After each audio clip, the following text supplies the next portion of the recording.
Hello everyone, welcome to मेरा classes.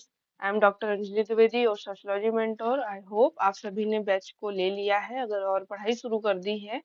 But अगर अभी तक आपने नहीं लिया है तो आप ले लीजिए, क्योंकि बैच हमारा स्टार्ट हो चुका है। वीडियोस रेगुलर आ रही हैं, बूस्टर डोज भी स्टार्ट हो गए हैं, उनकी सीरीज भी आने लगी है, जिसमें हम वन लाइनर कॉन्सेप्ट समझते हैं, जहाँ से डायरेक्ट क्वेश्चन आता है एग्जाम में। और डिटेल्ड वीडियो तो आ ही रही, यूनिट वाइज कंटिन्यूअस, है ना। उसके अलावा भी बहुत सारी फैसिलिटी आपको इस बैच में मिल रही है, जिसमें अभी आपको 40% का ऑफ भी मिल रहा है। ठीक है, तो आई होप आप सभी फटाफट अब ये बैच को ज्वाइन करेंगे। और आज हम अपने पहले यूनिट का दूसरा टॉपिक करने जा रहे हैं, समाज शास्त्र की उत्पत्ति कैसे हुई, क्या कुछ कहानी है इसके पीछे, ये आज हम समझने वाले हैं।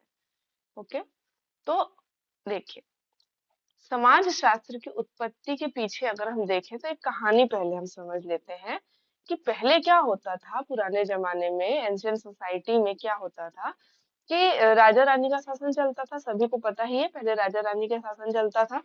और राजा रानी जो कह देते थे, या धर्मगुरु जो जैसे लोग जो होते थे, वो उन्होंने अगर कोई बात कह दी, या धर्म को जिस तरह उन्होंने सामने रखा, लोग उसे उसी तरह से एक्सेप्ट करते थे।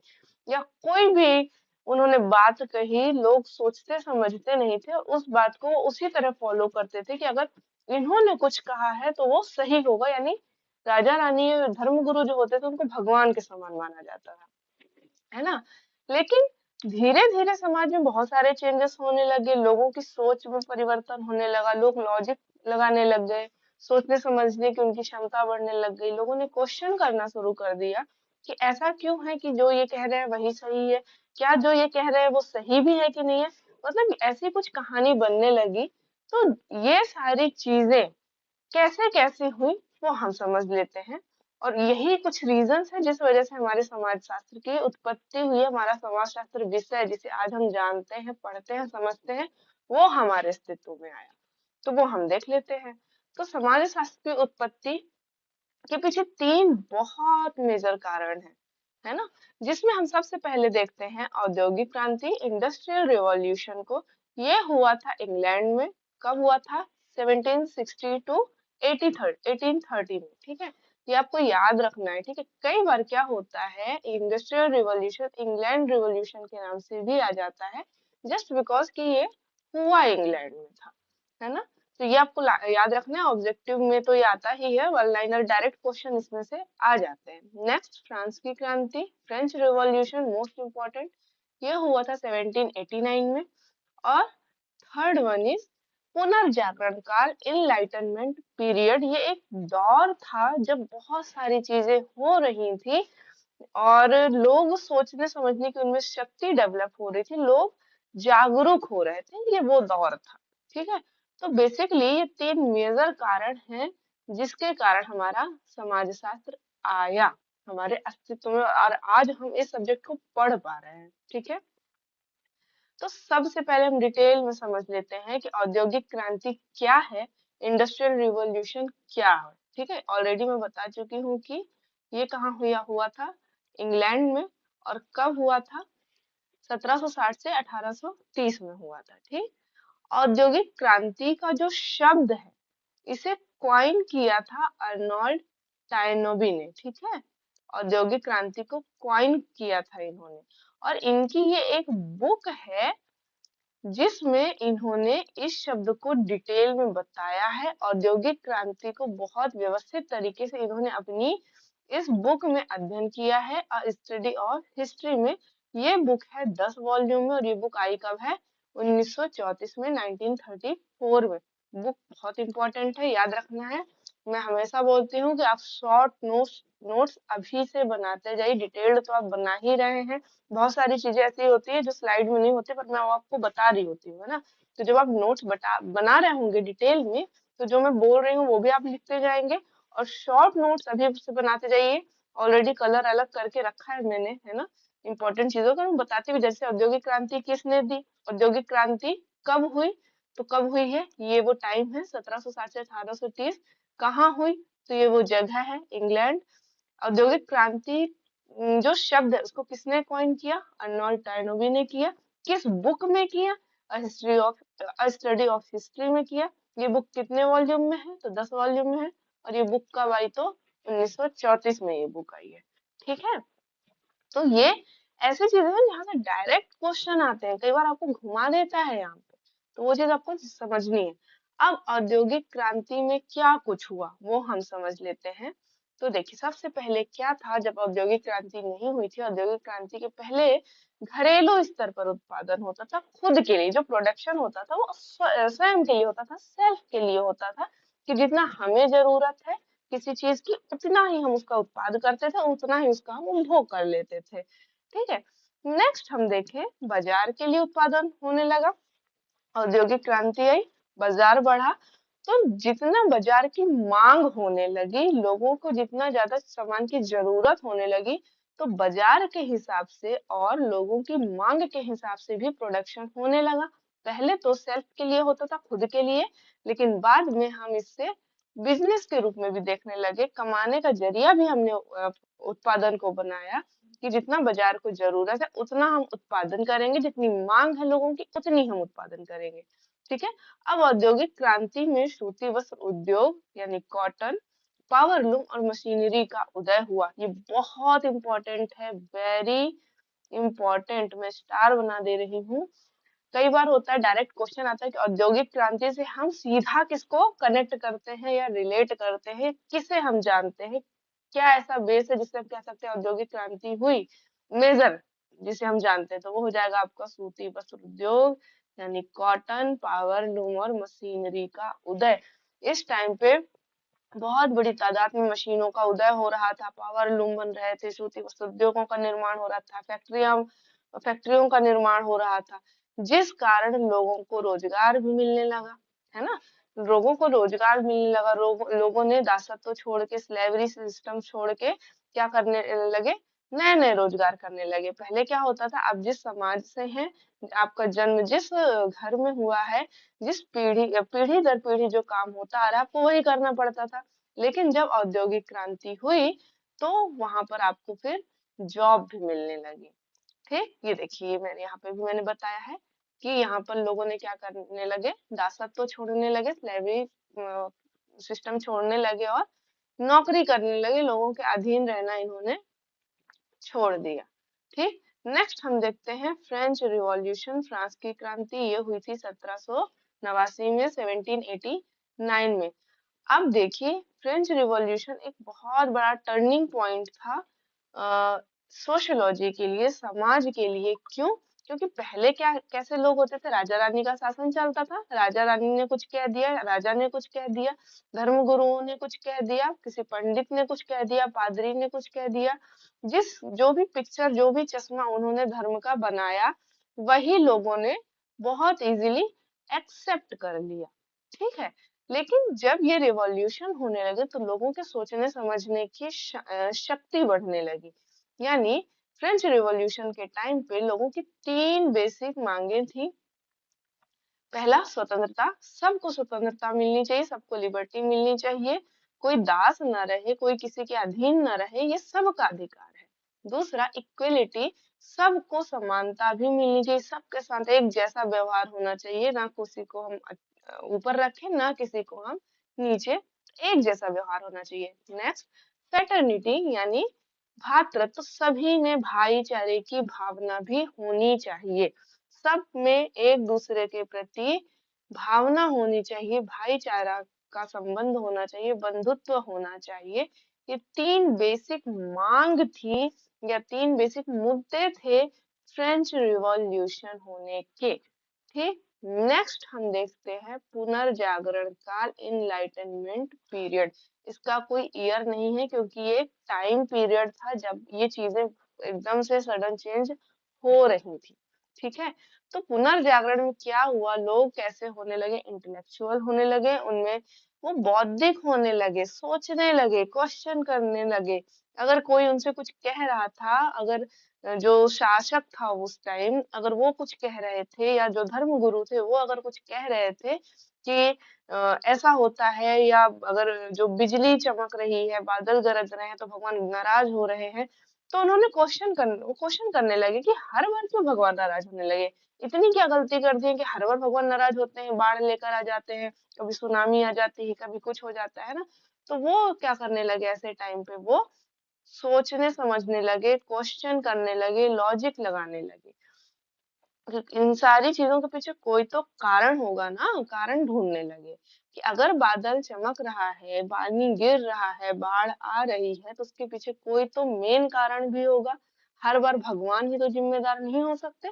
तो ये सारी चीजें शुरू हो गई, है ना। अदरवाइज क्या होता था, भगवान के नाम पे इन लोगों को बहुत बेवकूफ बना दिया जाता था, उल्लू बना दिया जाता था कि आप ये चीज दीजिए, आप ये डोनेट कर दीजिए, आप अपना सेवा दीजिए, आपके घर में अगर आपका अनाज हो रहा है तो मतलब जिस भी तरह से शोषण किया जा सकता था वो उनके साथ किया जाता था, ठीक है। लेकिन जब ये सारे रिवॉल्यूशन होने लगे तो लोगों में सोचने समझने की शक्ति, क्षमता, तर्क करने की क्षमता ये बढ़ने लगी, ठीक है। लोग जागरूक होने लगे, राजा रानी के शासन को ऑफकोर्स नकारने लगे, ठीक।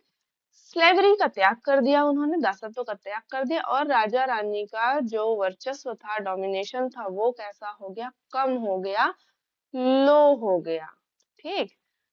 अब देखिए, तो ये कुछ कहानी थी कि समाजशास्त्र का आने के पीछे की कहानी, ठीक है। अब जब इतनी सारी चीजें हो रही थी तो हमारे ये एक थिंकर हैं जिन्होंने ये सोचा कि समाज में इतने ज्यादा चेंज हो रहे हैं, तो क्या ऐसा कुछ भी विषय है जहां पर हम समाज के बारे में पढ़ सकें कि समाज में क्या हो रहा है, कौन सी समस्याएं आ रही हैं, समाज में विकास कैसे हो रहा है, या जो अभी हमारे क्रांतियां हो रही हैं, और इन क्रांतियों के, इन रिवॉल्यूशन के परिणाम स्वरूप जो भी चेंजेस हो रहे हैं, जो भी परिवर्तन हो रहे हैं, क्या ऐसा कोई भी सब्जेक्ट है जहां पर हम ये सारी चीजों को पढ़ सकें। तो उन्होंने देखा कि अगर हमें मैथ पढ़ना है तो मैथमेटिक्स है, अगर हमको फिलॉसफी देखना है तो फिलॉसफी का सब्जेक्ट है, साइंस समझना है तो साइंस भी है। लेकिन समाज को अगर हमें समझना है तो समाज के लिए कोई भी सब्जेक्ट नहीं है जिसमें हम समाज को पढ़ें।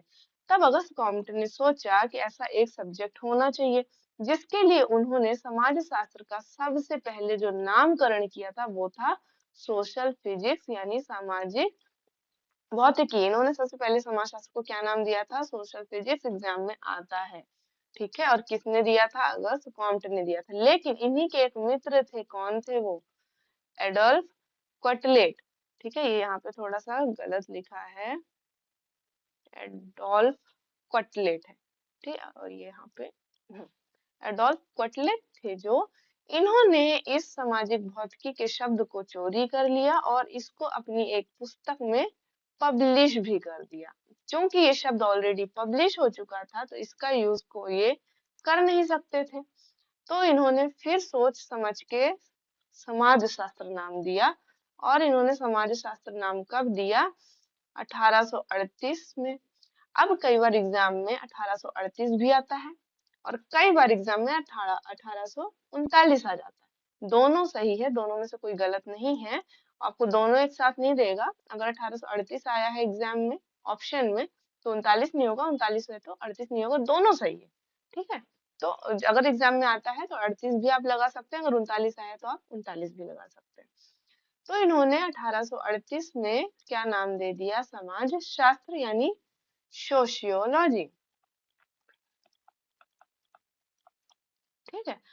अब जो ये सोशियोलॉजी है, इसकी कहानी समझते हैं हम कि सोशियोलॉजी जो शब्द है ये अगस्त कॉम्टे ने बनाया कैसे। तो सोशियोलॉजी दो शब्दों से मिलकर बना, सोशियस और लोगस। तो सोशियस जो है वो है लैटिन भाषा से, और जो लोगस वर्ड है वो है ग्रीक भाषा से। अब सोशियस का मतलब क्या होता है, समाज, और लोगस यानी शास्त्र, यानी ऐसा शास्त्र, ऐसा सब्जेक्ट, ऐसा विषय जिसमें हम समाज का, सामाजिक संबंधों का, मनुष्यों का, उनकी अंतः क्रियाओं का बहुत डिटेल में अध्ययन कर सकते हैं। वो सब्जेक्ट क्या हो गया, सोशियोलॉजी या समाज शास्त्र, ठीक है। अब देखो, कुछ भी नया काम अगर कोई करता है तो आलोचक तो होंगे ही, क्रिटिसाइज तो होगा ही, चार लोग तो आएंगे ही बुरा भला कहने। तो अगस्त कॉम्ट तो बच नहीं सकते थे। तो इनके लिए वो काम ही किया किसने, जेएस मिल ने। ये आ गए अगस्त कॉम्ट को क्रिटिसाइज करने। इन्होंने कहा कि जो समाज शास्त्र है वो दो स्थान की भाषाओं से मिलकर बना है। कौन सी, ग्रीक और लैटिन, है ना, ये दो भाषाओं से मिलकर बना है। तो ये अवैध है, इनवैलिड है। किसने कहा था समाज शास्त्र इनवैलिड है, जेएस मिल ने कहा था, एग्जाम में आता है, ठीक है। और जेएस मिल ने कहा कि हम समाज शास्त्र की जगह इसका नाम हम क्या रख सकते हैं, इथोलॉजी, ठीक है। हम समाज शास्त्र की जगह इसका नाम रख सकते हैं इथोलॉजी, क्योंकि इसके अंतर्गत हम मानव के समूह और उनके पारस्परिक संबंधों का अध्ययन करने वाले हैं। तो चूंकि जब ये दो भाषाओं से मिलकर बना है तो ये वैलिड कैसे हो सकता है, ये बात कही थी किसने, जीएस मिल ने। बहुत इंपॉर्टेंट है, शॉर्ट नोट्स में से जरूर डालिएगा, ठीक है। फिर अब भैया आलोचक है, क्रिटिसाइज हुआ है, तो कुछ तो सपोर्टर्स भी आएंगे। तो फिर आए कौन, हमारे वीर स्टेट, जिनकी बुक है द सोशल ऑर्डर, और ये आई थी 1970 में। इंपॉर्टेंट बुक है, याद रखना है। सिर्फ बीर स्ट्रीट डैश करके इनकी बुक का नाम लिख लीजिएगा, ठीक है। तो इन्होंने कहा कि जो समाज शास्त्र है वो एक नया सब्जेक्ट है, नया विषय है, जिसका अतीत बहुत प्राचीन है, बहुत एंशियंट है और बहुत लंबा है, ठीक है। तो ये सपोर्ट में आए कि समाज शास्त्र जो सब्जेक्ट है वो नया है, इसके नाम में कोई प्रॉब्लम नहीं है, ये जो है जैसा है बहुत अच्छा है, ठीक है। और ये बात इन्होंने अपनी इस पुस्तक में बताई है। किस पुस्तक में, द सोशल ऑर्डर 1970 में। तो ये थी कुछ समाज शास्त्र की कहानी कि कैसे कैसे समाज शास्त्र का नाम पड़ा, किसने पढ़ा। अच्छा, एक चीज मैंने आपको बताया नहीं, क्योंकि अगस्त कॉम्ट ने इस हिसाब से समाज शास्त्र को जब जन्म दिया तो ये क्या बन गए, फादर ऑफ सोशियोलॉजी, है ना। क्यों बन गए, क्योंकि इन्होंने समाज शास्त्र को नाम दिया, समाज शास्त्र को जन्म दिया, सोचा कि ऐसा कोई सब्जेक्ट होना चाहिए और बनाया। तो फादर ऑफ सोशियोलॉजी हम किसको जानते हैं, अगस्त कॉम्टे को। ये फादर है ना, जनक हैं समाज शास्त्र के, ठीक है।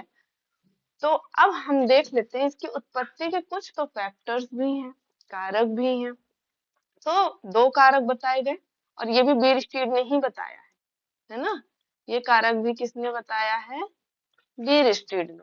तो इन्होंने ये बताया कि समाज शास्त्र की उत्पत्ति के दो कारक हैं, पहला सामाजिक यानी सोशल फैक्टर, और दूसरा बौद्धिक यानी इंटेलेक्चुअल फैक्टर। तो सोशल के अंतर्गत इन्होंने रखा औद्योगिक क्रांति, इंडस्ट्रियल रिवॉल्यूशन, इंग्लैंड में हुई थी 1760 से 1830 में। नेक्स्ट इन्होंने रखा फ्रांस की क्रांति, फ्रेंच रिवॉल्यूशन कब हुई थी, 1789 में। ये ऑलरेडी हम पढ़ चुके। नेक्स्ट इसमें अब आपको देखिए डिटेल नहीं पूछेगा, सिर्फ बौद्धिक कारक का ग्रुप पूछ सकता है कि इनमें से कौन सा ग्रुप है या कौन से ऐसे ऑप्शन है जो बौद्धिक कारक में आएंगे, इंटेलेक्चुअल में आएंगे। तो उसमें आ जाएगा रेनेसां आंदोलन। रेनेसां बेसिकली पुनर्जागरण की तरह है, यहाँ पे लोग सोचने समझने लग गए थे, तर्क करने लग गए थे। फिर राजनीतिक दर्शन और इतिहास दर्शन। तो ये कारक है ना। सामाजिक कारक के अंदर, सोशल फैक्टर के अंदर आ जाएगा औद्योगिक क्रांति, इंडस्ट्रियल रिवॉल्यूशन, और फ्रांस की क्रांति, फ्रेंच रिवॉल्यूशन। बौद्धिक कारक के अंतर्गत आ जाएगा रेनेसां आंदोलन, राजनीतिक दर्शन और इतिहास दर्शन, बस, ठीक। तो ये था हमारा समाज। कुछ इस प्रकार से हमारे समाज का जन्म हुआ। इस तरह से अगस्त कॉम्टे को हम समाज शास्त्र का जनक कहते हैं। 1838 या 1839 जिसमें इन्होंने समाज शास्त्र का नामकरण किया। सोशल भौतिकी से इन्होंने क्या रख दिया, समाज शास्त्र रख दिया। समाज शास्त्र दो शब्दों से मिलकर बना, सोशियस और लोगस। सोशियस बना है लैटिन से, लोगस बना है ग्रीक से। अवैध कहा है जेएस मिल ने, ठीक है। और सपोर्ट किया है बीर स्टील ने। तो ये एक अपना रिवीजन भी हो गया, ठीक। अब हम देखते हैं परिभाषाएं कि समाज शास्त्र की क्या कैसी परिभाषाएं हैं, कैसे क्या जो अपने वैज्ञानिक हैं, थिंकर्स हैं, सोशलॉजिस्ट हैं, उन्होंने क्या कुछ कहा है, ठीक। तो ये मैकाइवर और पेज है, इनकी किताब का नाम ही है सोसाइटी। ये एक बुक है मैकाइवर पेज की, ठीक है। सोसाइटी बुक है जिसमें इन्होंने कहा कि जो समाज शास्त्र है वो क्या है, सामाजिक संबंधों का विज्ञान, ठीक है। समाज शास्त्र जो है वो सामाजिक संबंधों का विज्ञान है। ये किसने कहा है? मैकाइवर पेज ने। इमाइल दुर्खिम के अनुसार संस्थाओं का विज्ञान है। Sorry guys. Okay. Email Durkheim के अनुसार समाजशास्त्र क्या है? संस्थाओं का विज्ञान है। अगस्त कॉम्ट के अनुसार समाजशास्त्र को विज्ञानों की रानी कहा है ना? हाँ। तो अगस्त कॉम्ट ने समाजशास्त्र को क्या कहा? विज्ञानों की रानी, क्वीन ऑफ ऑल साइंसेस। ठीक। Next, Giddings. गिडिंग्स ने समाज का समग्र इकाई के रूप में व्यवस्थित वर्णन भी किया है और विवेचन भी किया है। हर्बर्ट स्पेंसर ने समाजशास्त्र को जो उद्विकास के जटिल स्वरूप का अध्ययन करता है ऐसा कहा। उद्विकास क्या होता है मैं बता देती हूँ यहाँ पे। उद्विकास कोई भी एक चीज है, कोई भी एक चीज है जो धीरे धीरे समय के हिसाब से एक सीधी रेखा में डेवलप हो रही है, बढ़ रही है, उसका विकास हो रहा है। फॉर एग्जाम्पल हम देख सकते हैं कि ये एक मोबाइल है जो पहले कैसा था? कीपैड। कीपैड से भी पहले अगर हम देखें तो एक टेलीफोन होता था जो वायर वाला होता था ना। तो फिर उससे डेवलप होके क्या हुआ? मोबाइल में आया। मोबाइल से फिर क्या हुआ? जिसमें टच स्क्रीन भी होती थी और कीपैड भी होता था। उससे आया पूरा टच स्क्रीन, और फिर आ गया एंड्रॉइड, और अब आ गए हैं स्मार्टफोन्स, है ना, जो आपकी हर एक्टिविटी पे नजर भी रखते हैं। तो ये एक सीधी रेखा में आपका इवोल्यूशन हो रहा है। ठीक है। तो इसी चीज को उन्होंने कहा कि जो समाज शास्त्र है वो भी इवोल्यूशन का एक कॉम्प्लेक्स फॉर्म है। ठीक है। तो ये किसने कहा है? हर्बर्ट स्पेंसर ने कहा है। क्यूबर क्या कहते हैं? ठीक है। मानवीय संबंधों के बारे में वैज्ञानिक ज्ञान पुंज है समाज शास्त्र, है ना। समाज शास्त्र क्या है? मानवीय संबंधों के बारे में वैज्ञानिक ज्ञान पुंज है, ये कहा है क्यूबर ने। किम्बॉल यंग कहते हैं समाज शास्त्र समूहों में मनुष्यों के व्यवहार का अध्ययन करता है ना। मनुष्य के व्यवहार का अध्ययन करता है कौन? समाज शास्त्र। तो ये किसने कहा है? यंग ने कहा है। हॉब हाउस का कहना है जो समाज शास्त्र की विषय वस्तु है वो मानवीय मस्तिष्कों की अंतः क्रिया है। ठीक है। तो ये याद रखिएगा, मस्तिष्कों की अंतः क्रिया कहा है हॉब हाउस ने। लुंड वर्ग का कहना है कि जो समाज शास्त्र है वैज्ञानिक विधि द्वारा प्राप्त मानव के सामाजिक व्यवहारों से संबंधित सामान्यीकरण का अध्ययन है। ये किसने कहा है? लुंड वर्ग ने। कि सामाजिक व्यवहारों से संबंधित सामान्यीकरण का अध्ययन है कौन? समाज शास्त्र। और वैज्ञानिक विधि द्वारा जो प्राप्त इनके मानव सामाजिक व्यवहार है उसका। ये बात कही है लुंड वर्ग ने। दुर्खिम ने कहा है कि समाज शास्त्र में सामूहिक प्रतिनिधानों का विज्ञान, देखिए कीवर्ड भी है ना, प्रतिनिधान, सामूहिक तथ्य, ये सारी वर्ड लगभग दुर्खिम ने ही यूज किए हैं। ठीक है। तो समाज शास्त्र सामूहिक प्रतिनिधानों का विज्ञान है, दुर्खिम कहते हैं। गिडिंस के अनुसार समाज शास्त्र मानव जीवन समूहों और समाजों का वैज्ञानिक अध्ययन है। ठीक है। वैज्ञानिक अध्ययन की बात किसने की? गिडिंस ने की है। चार। अच्छा, एक चीज मैं बता दूं, ये है गिडिंग्स, है ना, और ये है गिडेंस, कंफ्यूजन नहीं लाना है मन में। गिडेंस ने क्या कहा है? व्यवस्थित वर्णन और विवेचन है समग्र इकाई का। और गिडेंस ने क्या कहा है? कि ये वैज्ञानिक अध्ययन है किसका? मानव जीवन का, समूहों का और समाजों का। दोनों अलग अलग थिंकर हैं, सेम ही नहीं। ठीक। नेक्स्ट, चार्ल्स फुले के अकॉर्डिंग क्या है? ये कलात्मक विज्ञान है। चार्ल्स फुले ने समाजशास्त्र को क्या कहा है? कलात्मक विज्ञान। ठीक। अब गिन्स वर्ग के अकॉर्डिंग जो समाज शास्त्र है वो मानवीय अंतः क्रियाओं, अंतः संबंधों और दशाओं दशाओं और परिणामों का अध्ययन है ना। तो ये कह दिया है गिन्स वर्ग ने। सिमेल कहते हैं कि समाज शास्त्र जो है वो मानवीय अंतः संबंधों के स्वरूपों का विज्ञान है। देखिए, अब मैं बता दूं, कई बार हो रहा होगा, आपको लग रहा होगा कि सेम सेम परिभाषाएं लगभग रिपीट हो रही हैं, तो आपको याद करना पड़ेगा, बार बार पढ़ना पड़ेगा, क्योंकि इसका कोई शॉर्टकट नहीं है कि मैं बता दूं। हाँ, जहां जहां पे मुझे समझ आ रहा है, जैसे मैंने दुर्खिम को बता दिया, सामूहिक प्रतिनिधान, तथ्य, ये सब वही लगभग यूज करते हैं। तो कीवर्ड्स सब में नहीं है, कुछ कुछ में है, बट आपको परिभाषाएं तो याद करनी पड़ेगी। और एमपीपीएससी में परिभाषाएं डायरेक्ट आती है। परिभाषा दे देगा, कोई कोटेशन दे देगा, और ऑप्शन में चार थिंकर्स के नाम दे देगा कि किसने कहा है, ये किसके अकॉर्डिंग समाजशास्त्र ये है। ठीक है। तो नेक्स्ट, गिलिन गिलिन ने कहा कि जो समाज शास्त्र है वो व्यक्तियों के एक दूसरे के संपर्क में आने के फलस्वरूप उत्पन्न होने वाली अंतः क्रियाओं का अध्ययन है। ठीक है, एक दूसरे के फलस्वरूप उत्पन्न होने वाली अंतः क्रियाओं का अध्ययन, ये अतः हो गया है, ये क्या है, अंतः। ठीक है, अंतः क्रियाओं का अध्ययन, ये किसने कहा है, गिलिन गिलिन ने। मैक्स वेबर के अकॉर्डिंग समाज शास्त्र वह विज्ञान है जो सामाजिक क्रिया का विश्लेषणात्मक बोध कराने का प्रयत्न करता है। तो विश्लेषणात्मक बोध कराने का प्रयत्न करता है, ऐसा किसने कहा है, मैक्स वेबर ने। तो ये कीवर्ड्स इनका हो गया। पाक्स बर्गेस के अकॉर्डिंग जो सामूहिक व्यवहार का विज्ञान है वो समाज शास्त्र है ना। नेक्स्ट, किम्बॉल यंग के अकॉर्डिंग समाज शास्त्र समूहों में मनुष्यों के व्यवहार का अध्ययन करता है। समाज शास्त्र क्या करता है, मनुष्यों के व्यवहार का अध्ययन। और ये बात किसने कही, किम्बॉल यंग ने। फेयर चाइल्ड के अकॉर्डिंग समाज शास्त्र मनुष्यों एवं मानवीय पर्यावरण के मध्य संबंधों का अध्ययन है, ये कहा फेयर चाइल्ड ने। बोगार्ट्स के अकॉर्डिंग समाजशास्त्र उन विधियों का अध्ययन है, तो उन विधियों का अध्ययन है जिनमें सामाजिक अनुभव अंतः वैज्ञानिक प्रेरणा द्वारा मनुष्यों को विकसित होने, प्रबुद्ध होने एवं दबाने में कार्य करते हैं, है ना। तो ऐसी विधियां जो सामाजिक अनुभव द्वारा मनुष्यों में या तो विकसित हो रही है, या उन्हें प्रेशराइज कर रही है, या उन्हें समाज में रहना सिखा रही है। तो ये बात किसने कह दिया है, हमारे बोगार्ट्स ने। अब यंग और मैक के अकॉर्डिंग समाज शास्त्र सामाजिक जीवन की संरचना का वैज्ञानिक अध्ययन है ना। संरचना का वैज्ञानिक अध्ययन बोला है यंग एवं मैक ने। फेयरबैक्स क्या कहते हैं कि समाज शास्त्र उस सामग्री के अपरिपक्व पुंज का नाम है जो हमें समाज का ज्ञान कराता। अपरिपक्व पुंज, ये यूज किया है ऑर्थर फेयरबैक्स ने। और भी परिभाषाएं हैं, हम वो भी देख लेते हैं, है ना।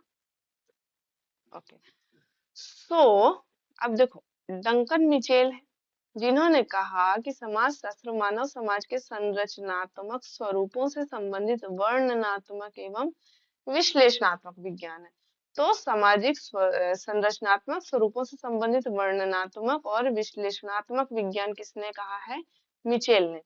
जॉन डब्ल्यू बीनेट जो है, इन्होंने कहा कि सामाजिक जीवन की संरचना एवं उसके कार्यों का विज्ञान क्या है, समाज शास्त्र।